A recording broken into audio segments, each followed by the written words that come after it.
Let's hear Charles wax poetic on the topic of coronations. What is this? Oh, What was that? I was waxing poetic. Is that okay? What is the significance of the coronation ceremony, and were the coronations of Christian kings and emperors considered sacramental? In other words, did the coronation imply an ontological change along the same lines as the sacrament of holy orders? What was the last coronation of a Catholic monarch, and does Charles believe this will ever happen again? When did the Pope first start being crowned rather than just enthroned as other bishops, and why? Okay, that's a lot to unpack here, so I guess let's take it one question at a time. Uh, Yeah. what's the significance of the coronation ceremony, and were the coronations of Christian kings and emperors considered sacramental? Well, basically, it means the consecration through the anointing of holy oil. Chrism in the case of the kings of England, France, Scotland, Naples, Jerusalem. The oil of catechumens with everyone else. But as with the use of on confirmands, on bells, on anything you're consecrating, it meant the withdrawal of that person from former use and his consecration to something greater. So in the Middle Ages, people did regard the coronation as a semi-sacramental rite, and you could see that throughout the pontificale rite, the rite in the Roman pontifical, the coronation of kings, which was there until 1960. And you can get online. Um, and yes, it was seen as making an ontological difference. Now, what that meant precisely, that was a whole other issue. Part of it is that there was never an official church stance on the effects of the coronation ceremony.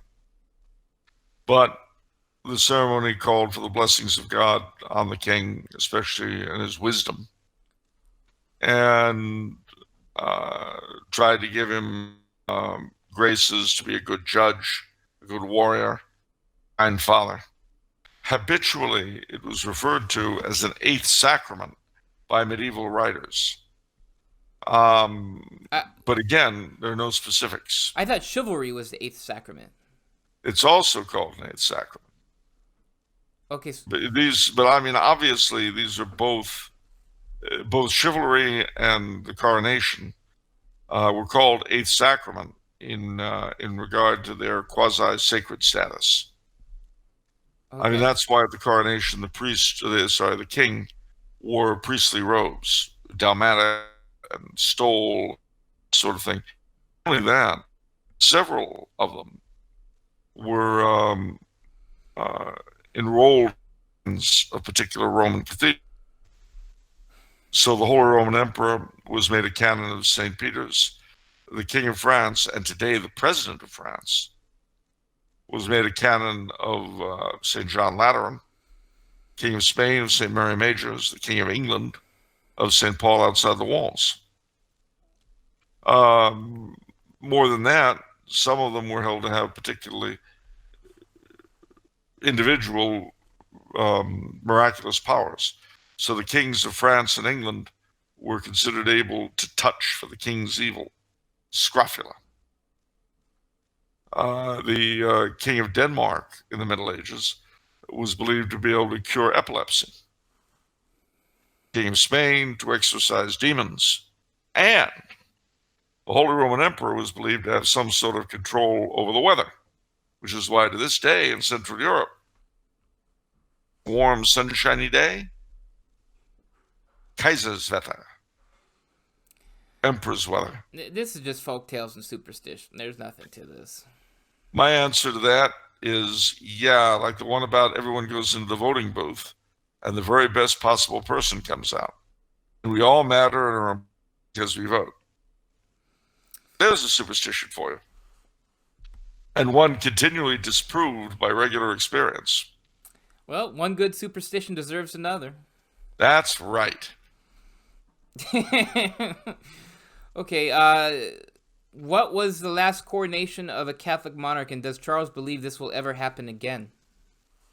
The last Catholic monarch to be crowned was Emperor Karl Of course. as King of Hungary in 1916. Although one could make the argument that it was really Paul VI How is in that? 1964 or 63, How is that? because he had the papal coronation and he was the sovereign of Vatican City. Or you could do something really funny, because with the exception of the coronation oath, the form of the British coronation was approved by the Pope for James II back in 1685. You could say that in a sense it was Queen Elizabeth in 1953. Okay. But then again, to this day, there are Catholic traditional rulers in Asia and Africa who have coronations of sorts. Okay. Well, in his last question, when did the Pope first start being crowned rather than just enthroned as other bishops, and why? I believe it was Nicholas I in 853, and partly to counter the already beginning to pull away pressures in the East to reaffirm supremacy. But also by that time, he was also a temporal ruler. I mean, the tiara, the triregno, the triple crown, no, not the triple crown in this case is not Saratoga, the Derby, and the Preakness horse races. Those are also the triple crown, but it's not this triple crown. This triple crown could refer to several things. One of them that's cited is temporal power, spiritual power, and the mixture of both. I see. Okay. And of course, the last one was Paul VI. So John Paul That's still I, Paul. John Paul I did away with the coronation? Yes. Oh, he just, so what do you call it now? An inauguration or something? Yeah, an inauguration like President Trump had. Oh, and the question, I neglected to answer the question about, do I think it'll come back? Right. Yes. Why? Because Catholic monarchy will come back if the world lasts long enough. Okay.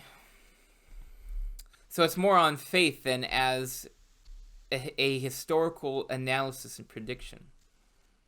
Yeah. I mean, if I were to go purely from historical analysis and prediction, I would say that if things keep up as they are now, in 100 years, we'll all be squatting in the dirt in our underwear.